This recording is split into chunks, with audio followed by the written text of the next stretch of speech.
Good morning, everybody. I am Jenna Minyard. I am the Chief Engagement Officer for the Montgomery Area Chamber of Commerce, and I just want to welcome you to our second Financial Friday series.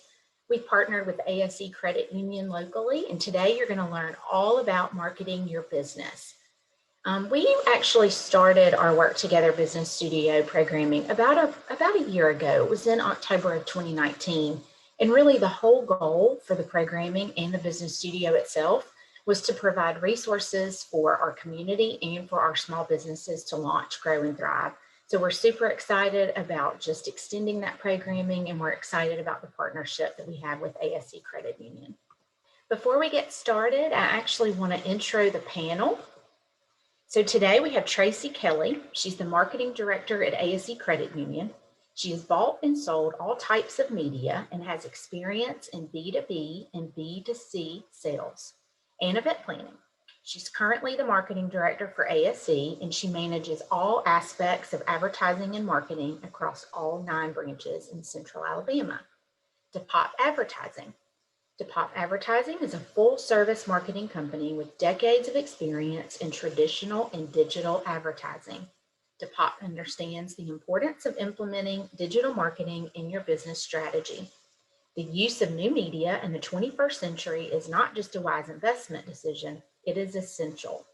They specialize in reaching your today customers and tomorrow customers in the most cost-effective way to create the greatest possible value for your business. And last, we have Jeremy Flatt. He's the owner and CEO of Big City Marketing right here in Montgomery, Alabama. Big City Marketing is a web and software company serving the river region and beyond for the last decade. Customers range from small businesses to large corporations and military applications. More than just our average web firm, Big City develops custom software aimed to help automate your business in an effort to save money and time.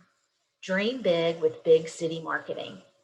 We have a great panel for you today. We're excited about the information that you're going to learn, so I'm going to turn it over to ASE Credit Union. Thanks, guys. Good morning. Thank you for joining us. Getting started with marketing your business. The first topic we're going to cover is branding versus call to action, and then we'll do traditional advertising. Then we'll go to a digital advertising overview, digital advertising expanded, social media advertising, Google and Facebook reviews, why our website's so important, do-it-yourself websites versus custom sites, and then top 5 things you can do on a limited budget. After that, we will answer questions. So next slide, branding versus call to action. So there's 2 reasons why you would want to advertise your business.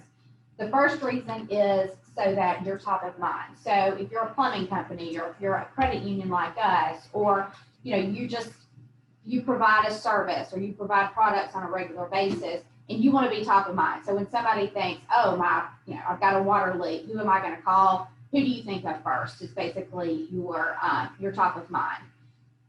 With a top of mind branding, it's a long-term commitment. So it's not something that you can run a few ads and expect to become top of mind to people. Results take time. So you commit, you spread the investment over a specific time frame. So you decide, okay, I'm going to run this campaign for 3 months, 6 months. Most of the advertisers that you talk to will recommend at least 3 months to start really seeing results. What's great about a branding campaign is it does leave you with residual results. So say you run a campaign for 2 years and you decide to take 2 months off. You're still going to have residual results because you're still kind of top of mind to people. You can also be very creative in the placement to spread your budget out. So you could do 2 weeks on, 2 weeks off, or you could do like a Monday, Wednesday, Friday schedule. You could also buy specific programs depending on who you're trying to reach. And again, this is great for plumbing companies, credit unions, businesses looking to be top of mind. The second one is call to action. And this is great for events, promotions, sales. It's not going to build your brand, but it's going to get people in the door. So there's a shorter term commitment. Results are more immediate. And this is going to be a large investment that's run only for a limited amount of time. So think, the budget that you would spend on a 3-month schedule, you may put into a 2-week schedule with a call to action. With this, you're not really going to have any residual results from it. It's great for events, grand openings, flash sales. So think about like the Alabama National Fair. You see them hitting everybody for 2 to 3 weeks before the event, and then you don't hear anything from it until the next year. So that's kind of your call to action campaigns. And again, credit unions could do this. Other companies can do this if you're doing a grand opening or you're having a flash sale or some kind of promotion that you want to get out there. And next is traditional advertising. So you've got several different types of media: TV, radio, billboards, print, and then digital and social media. I'm going to cover the traditional advertising. So looking at television, and everyone has their pros and cons. So TV, it reaches a mass population. You're able to target specific people through programs. So say you want to reach that sports guy, you may look at buying golf programs, or you may buy football, or if you're trying to reach the female in your audience, you may buy HGTV. The cons to it, it is very expensive to produce and expensive to run. The production can run you, depending on what you negotiate with the company, you could be looking at a couple of $1,000s on up to, $10,000, $15,000 for commercials. You also must spend enough money to get the reach and frequency you need. So you can't just buy one $1,500 commercial in a news program one time and expect to get anything out of it. You're going to have to be consistently on so that you do get that desired reach and frequency. And then depending on your target market, you may pay for viewers outside of your target area. So say you are a restaurant in downtown Montgomery. Well, the TV may run in Clanton. Well, your chances of getting somebody in Clanton into your restaurant, that may not be the audience that you're looking for. So you're going to be paying for a broader range of audience than necessarily you're trying to get. And then when you look at TV, you've got cable versus network. You have to purchase those separately. And then cable companies are also user specific. So you may have to purchase Spectrum, you may have to purchase WOW and different cable networks to get everybody. The TV is great for both branding and events, depending on, kind of what you're looking to do. So radio, zero to little production cost. A lot of times the radio stations will do the commercial for free, reaches a mass population, and then you can target people through specific channels. So, look at WLWI for that country station. You can do, if you're looking to do men, Fox 95.1 is a great station for that. And then you also have the ability to do 60-second, 30-second, 15-second, and 5-second options, which I like that because you can do tagliners, and those are a lot less expensive than doing a 30 or 60-second commercial. So you can do brought to you by ASE Credit Union, your life, your goals, your ASE. So that could be a 5-second tagline. So that's great for branding your business. Cons, it can be expensive to get the desired reach and frequency. And then again, you may pay for target listeners outside your area. The great thing about radio though, is there are a lot of various cost-effective options available. Schedules can be customized to meet most budgetary needs. And this is also great for branding and events. Moving on to billboards. So billboards are typically, digital billboards are free to produce. Static boards run around $200 for production, just depending on who you're working with. A billboard gives you the ability to reach a group of people that visit or live in a specific area. So the cons to that is it can be expensive to get the desired reach and frequency, and the message is limited because of space and time. So if you're looking at a digital board, it may stay up for 5 seconds and then it's going to switch. Or you've got a static board, you're driving down the highway, you won't be able to read a paragraph. You're looking at 5 words or less. And with billboards, placement is key. So billboards that sit on the busy interstate or highways are more expensive. So if you've got one on the interstate, you're paying for interstate traffic. But say you're a small Mexican restaurant in Greenville, you may not want to pay for people going back and forth to the beach because chances of them stopping at your small restaurant, you may pay for people that, whereas you could buy a billboard inside Greenville closer to your restaurant and get more bang for the buck. Digital is easy to change, static is not. So static, they would have to reprint the ad to put up there. Digital, they can change it out pretty automatically. Digital is great for events. Both are good for branding.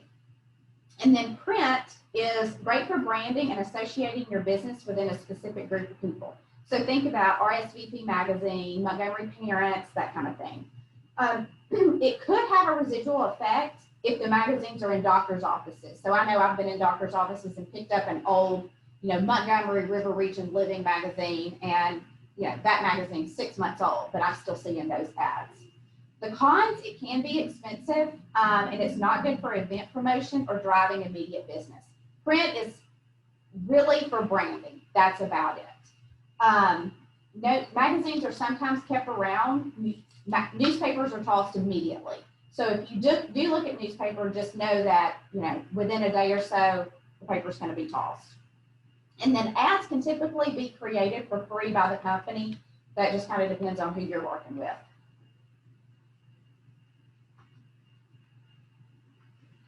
And then moving into digital. So with digital, this is what's so exciting about digital is you set the budget. You have the ability to specifically target a group of people that live in a certain area or searching for something specific or demography. You also can only target the people that you want to reach. So it's very, very cost effective. If you're placing it yourself, there is a learning curve. You can do, Google has some online training that you can take. Otherwise, there are companies that specialize in digital marketing that can help out with that. With digital, there's paid search engine optimization. And then also you have the ability to buy TV for people with streaming services like Hulu, YouTube, things like that. And then social media. So you've got the option to do sponsored and or organic. So sponsored posts are going to be those that you pay for on Facebook, on Instagram. Organic is actually what you would put out there on your own page. So organic posts feel more sincere and give you a lot of flexibility. So you can put pictures of, doing something around the community or pictures of you on the job, tips about your specific specialty, flash sales. And it gives you the ability to interact directly with your customers. So they can message you, you can message them back, and it's a lot more personal of an experience. Sponsored posts allow you to choose your audience, so who would see your post. And then digital, what's great about it is little as or as much as you're comfortable with spending. Social media cons, it takes some time to create the post and monitor the activity. Most experts recommend 3 to 5 posts per week, but it could be greater depending on your business. The last thing you want to do is have a Facebook page and never update it. Or if you get a direct message, don't answer your messages. And then some of the notes around it, Hootsuite is a great product to run on multiple platforms. You can make one post, it'll post it to all, so that's a little time saving. Social media advertising has the ability to make your business a success with little or no investment. If you've got somebody that knows Facebook, knows Instagram, they can create posts, put them out there, and you're paying, you can do it yourself and not have any investment in it. And then for the paid ads, you choose your budget, you choose your audience, and then you only target those who are expressing immediate interest in your product or service. So the benefits around digital versus your traditional advertising is that your budget can be anywhere from $0 to hundreds of thousands. And then also you've got the ability to really fine tune and target who you want to see or hear your message. I'm going to turn it over to the POP, and they're going to go into a little bit more detail about digital advertising. Thank you, Tracy. So we just wanted to expand on digital advertising really as a whole. She briefly touched on a couple products that we'll expand on as well. So there's 3 key strategies to growing your business online.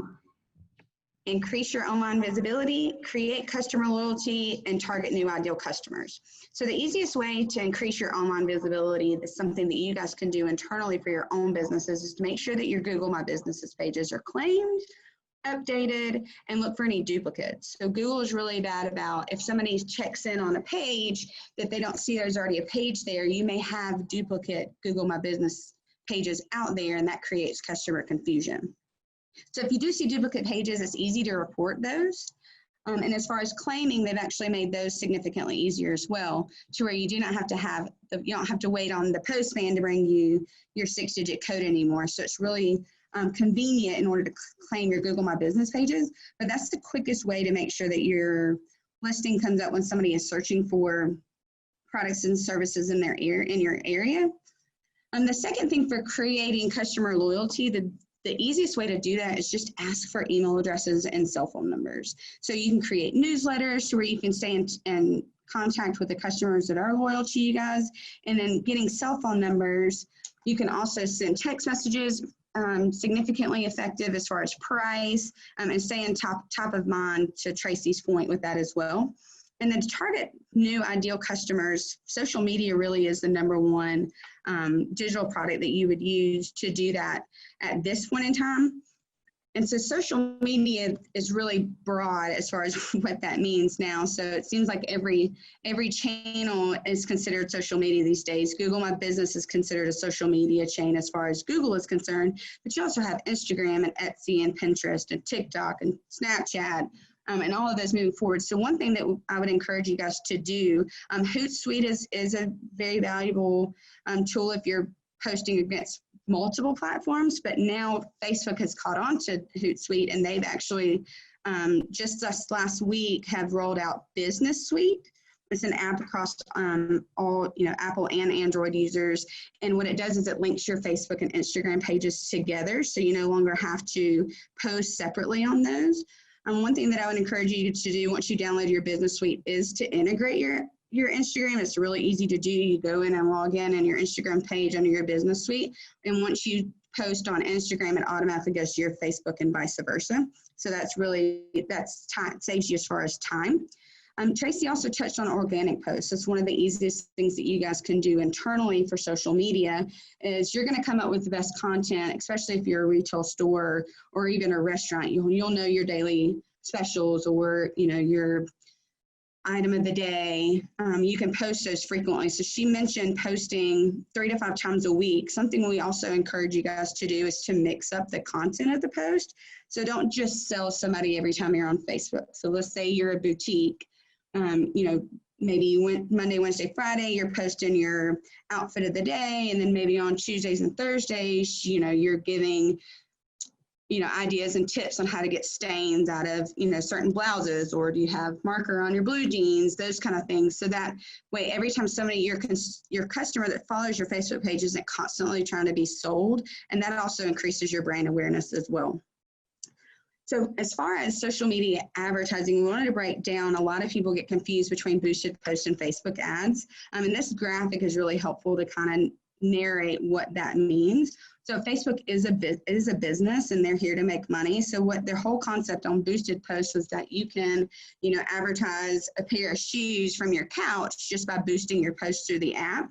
So boosting is significantly more convenient. However, Facebook ads are more targeted, and they save you as far as reach. So boosted posts, you're going to reach roughly 25% less people than you would if you went through an ad account.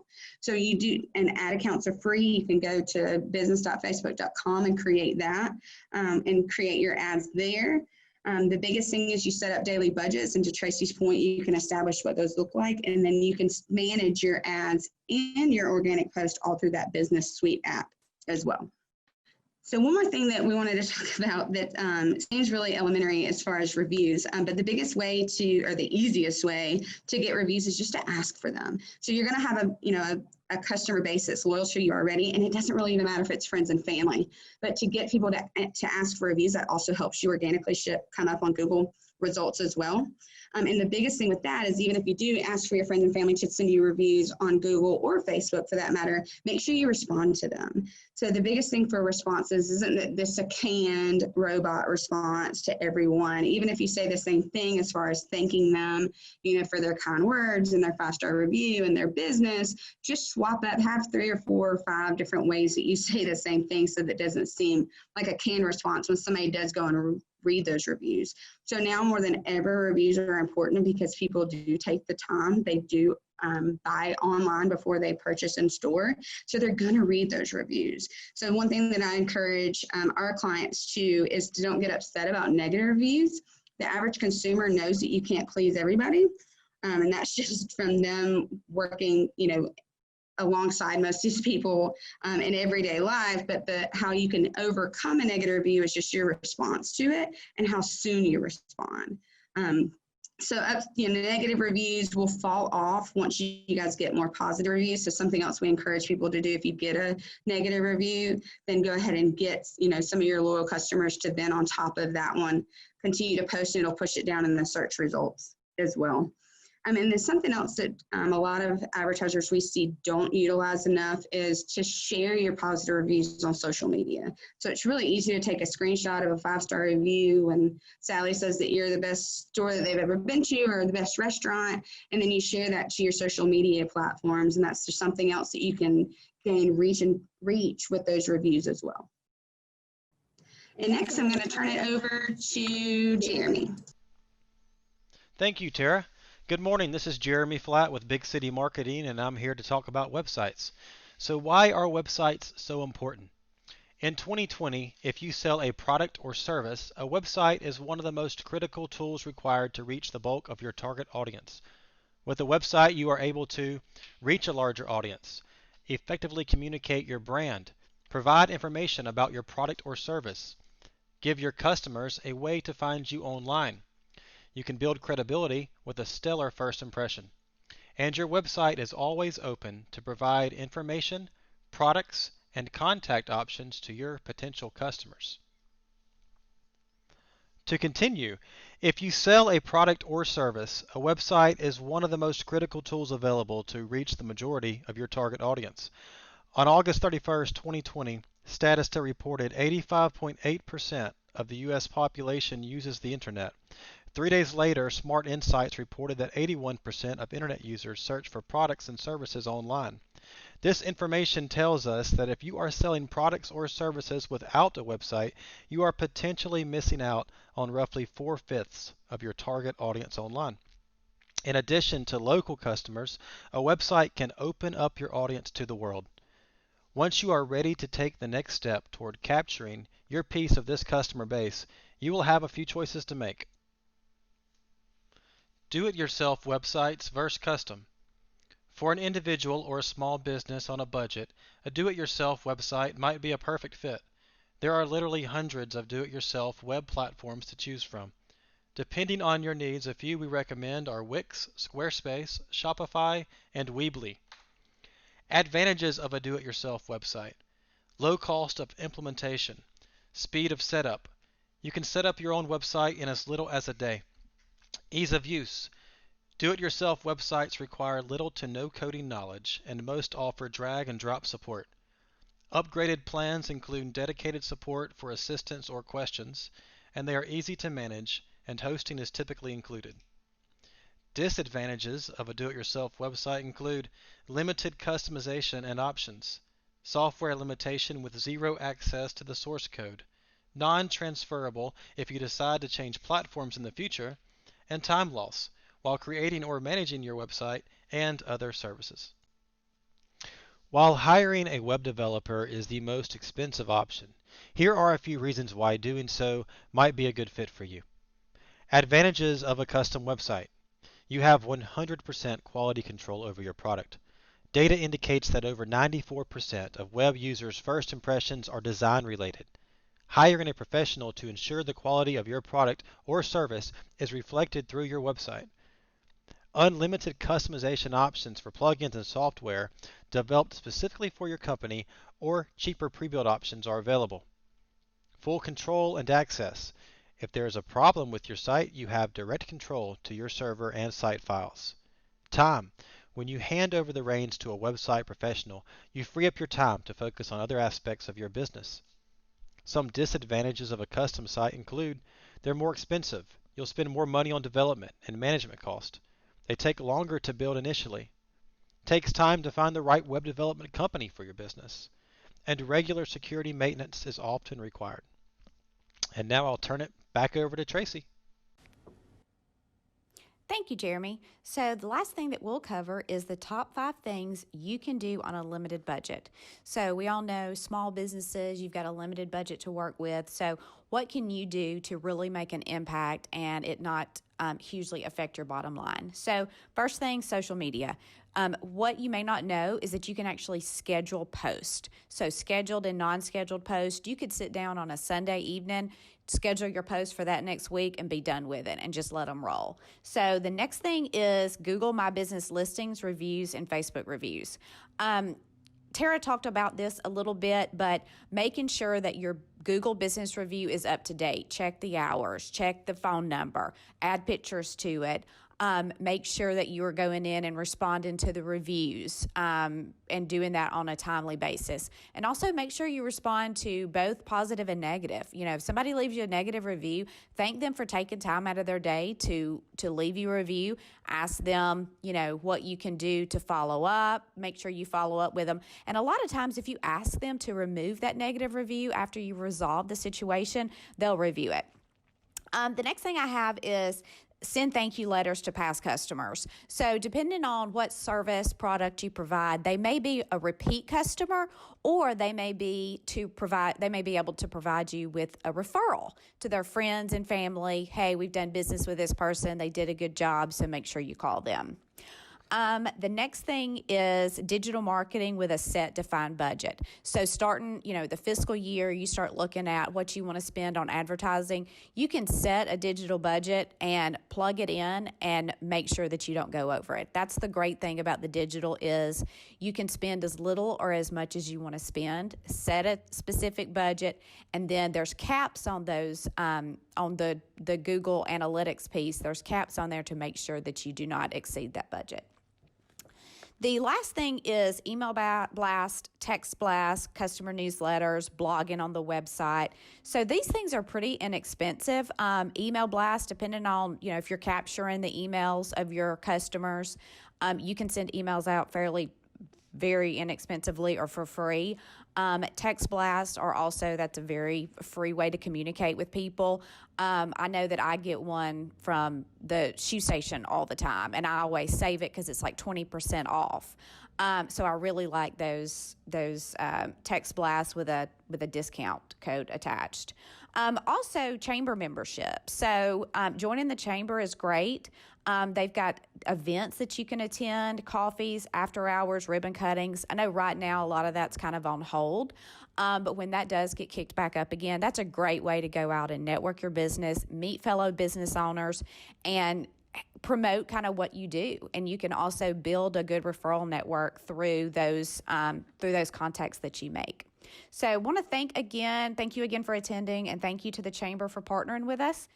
Tracy, DePop Advertising, and Jeremy, thank you so much for joining us today, and thank you, ASE Credit Union, for the continued partnership.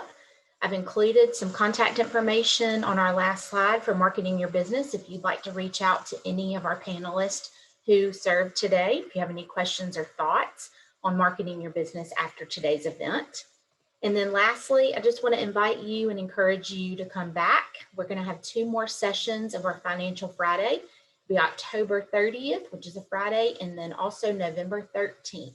So we hope you'll join us, and we want to just thank you again for your participation and for logging on today. And once again, thank you, ASE Credit Union, for your continued support. Y'all have a great day. Thank you.